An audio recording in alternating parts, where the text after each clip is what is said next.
I desensitized myself to it. I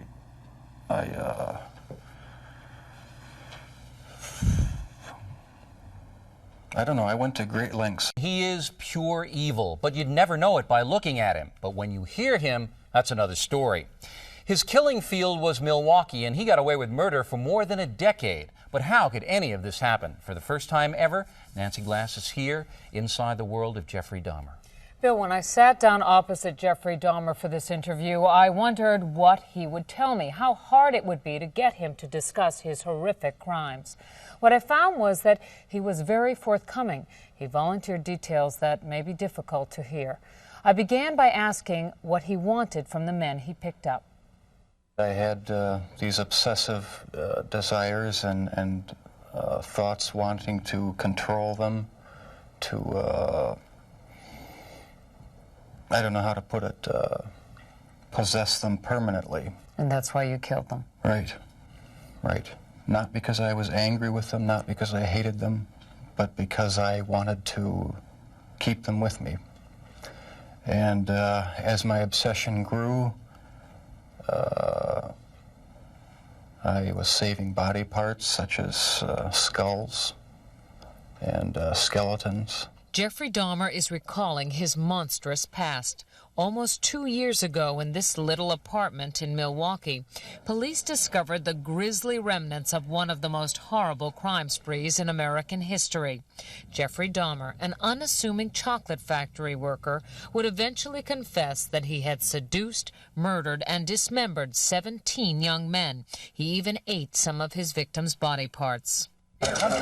He instantly became the center of worldwide media attention, a serial killer unmasked. There were protests and press conferences in Milwaukee as people tried to understand how this could have happened in their midst. How did Jeffrey Dahmer get away with murder after murder for 13 years? How did a boy born into a hard-working middle-class family turn into the worst kind of monster imaginable? In this exclusive interview, we put those questions to Jeffrey Dahmer himself. We met with him at the maximum security prison where he is serving his sentence of 999 years. For the first time, he talks about his crimes and gives us a chilling look inside the mind of a serial killer. It's a process. It doesn't happen overnight. When you depersonalize another person and view them as just an object for pleasure instead of a living, breathing human being, it seems to make it easier to do things you shouldn't do. The reason why Jeffrey Dahmer was able to get away with his crimes was because of just what you are seeing here. Jeffrey Dahmer is intelligent and articulate. That is what makes him so frightening. But if you listen carefully to his words throughout this interview, you realize it is a thin disguise. You do sound, though, like the kind of person who could have said to himself, "This is wrong. I must stop." I always knew that it was wrong, but after the first killing was not planned. I was coming back from the shopping mall back in '78. I had fantasies about picking up a hitchhiker and taking him back to the house and having complete control and dominance over him. The hitchhiker's name was Stephen Hicks. He was just 18. Jeffrey Dahmer took him to his parents' house. There he strangled him with a barbell. He dismembered the body and hid it in a drain pipe. It was Jeffrey Dahmer who gave those details to the police in his confession. No one had a clue as to what was happening for over a decade. During that time, Jeffrey Dahmer joined the Army and was sent to Germany. He was eventually discharged for a drinking problem and returned to Ohio. 9 years after Stephen Hicks' murder, the killing began again. What happened to you in the 9 years in between that you were able to stop, that you were able to control yourself? It just wasn't an opportunity to fully express what I wanted to do. There was just not the physical opportunity to do it then. And I started, when I moved to Milwaukee in '81, I started reading pornography, going to the bookstores. Eventually that led to frequenting the gay bars. And then one time I brought this young man back to the hotel room, the Ambassador Hotel. Was just planning on drugging him and spending the night with him. Had no intention of hurting him. When I woke up in the morning, he had a broken rib here, was heavily bruised. Apparently I had beaten him to death with my fists. And you have no memory I of it? have no memory of it. But that's what started the whole spree all over again. Dahmer says he snuck the corpse of his victim, Stephen Toomey, out of his hotel room in a suitcase. Then he took it to his grandmother's house, where he cut up the body and put it in plastic garbage bags. When you killed these men, afterwards, were you repulsed? Were you upset? No, at the time, it was almost addictive. It was almost a surge of energy. I wouldn't have to worry about any of their needs or anything. I just had complete control of the situation. But Jeffrey Dahmer was out of control. The urge to kill had overpowered him. As police later learned, he wasn't satisfied with his victim's death. He wanted more. Why did you photograph them? It was my way of remembering their appearance, their physical beauty. I also wanted to keep something. If I couldn't keep them there with me whole, at least I felt that I could keep their skeletons.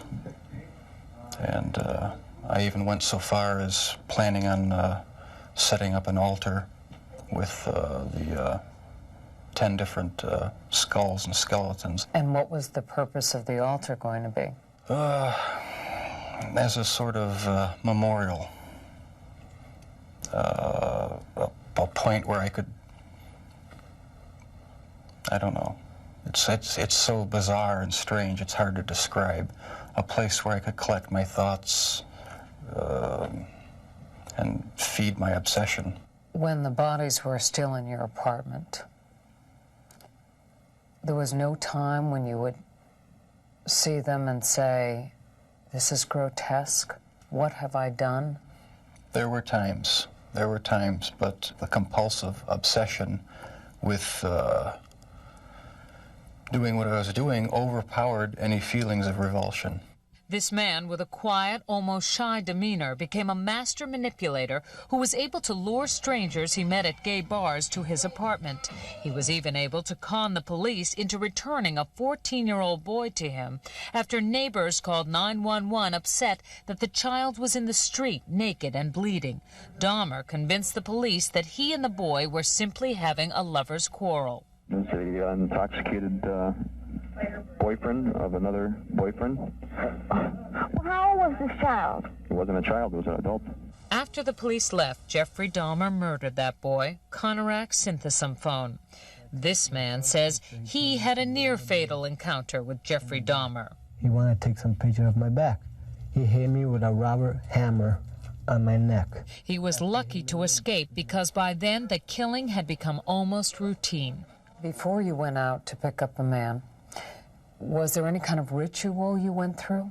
I'd go to the nightclubs, drink, watch the striptease shows, and if I didn't meet anyone at the bars, I'd go to the bath clubs and meet someone there, offer them money, and we'd go back to the apartment, have a few drinks. I'd have the sleeping pill mixture already prepared.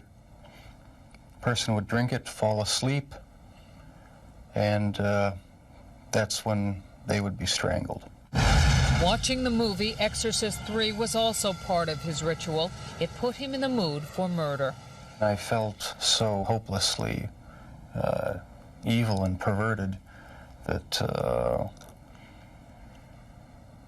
I actually derive a sort of pleasure from watching that tape. Did you like feeling evil? No, I didn't. But I had tried to overcome the thoughts, and it worked for a while, but eventually I gave in. While Jeffrey Dahmer may say things today that make it seem like he understands what went on in his mind, he does not. All he can do is tell you what happened, but he cannot stop whatever it is that drove him to kill in the first place. Do you still feel those same urges? Do you still feel that compulsion, that obsession? I wish I could say that it just left completely, but no, there are times when I still do have the old compulsions.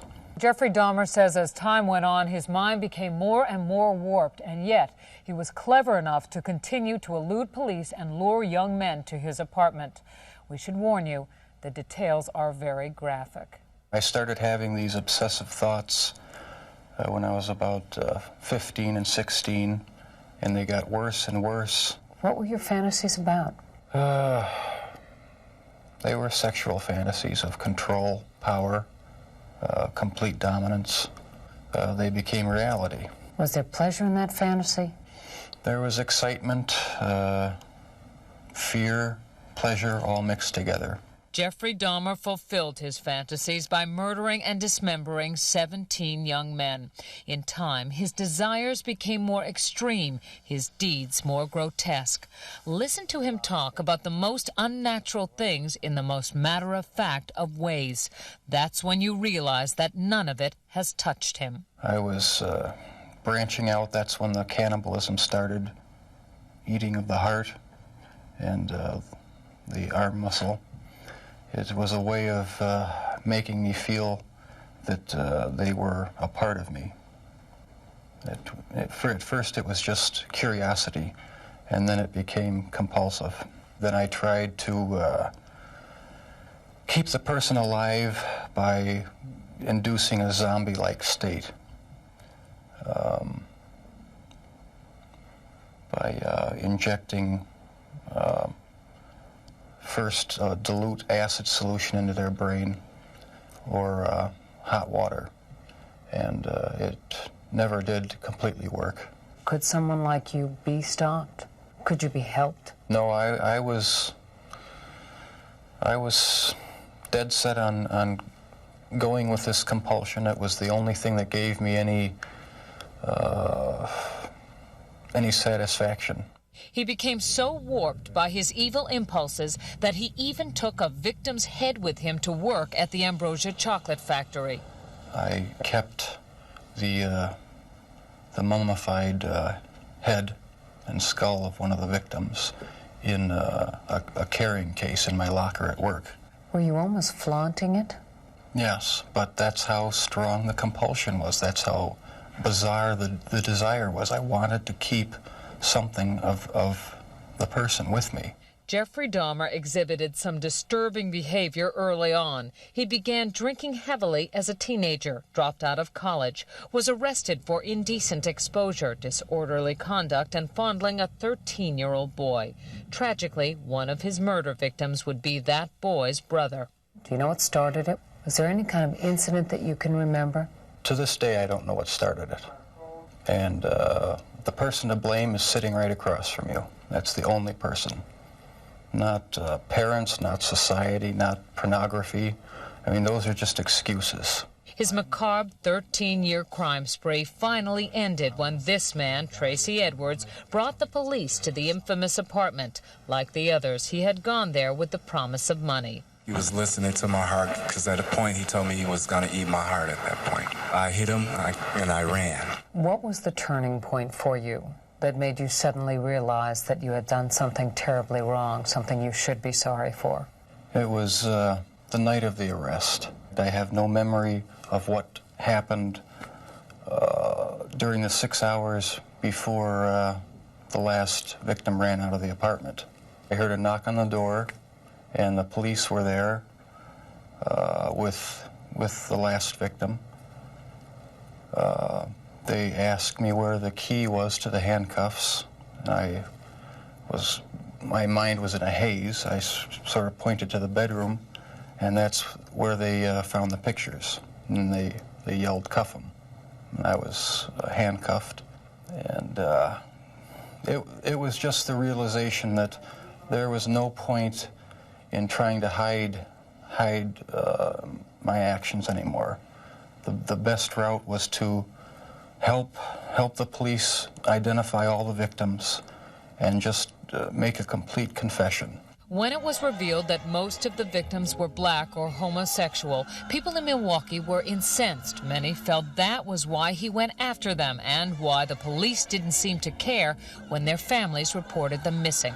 10 of your 17 victims were black. Were they racially motivated It was crimes? not racially motivated. It was not sexual preference. It was just to find an obsession with the best-looking young man I could find. While you just heard him say that his sexual preference had nothing to do with the killings, he has not come to terms with his homosexuality. Never understood it. There was no use trying to fight it because I couldn't rid myself of it. It was too powerful and persistent. Do you dislike it? Yes, it's caused a lot of problems for me. A lot of conflicts and unanswered questions. The conflicts remain with him, and so do his compulsions. But in prison, he finally cannot act on his savage desires. If you were out on the street now, would you still be committing the crimes? Probably. If this hadn't happened, there's no doubt I probably would be. I can't think of anything that would have stopped me.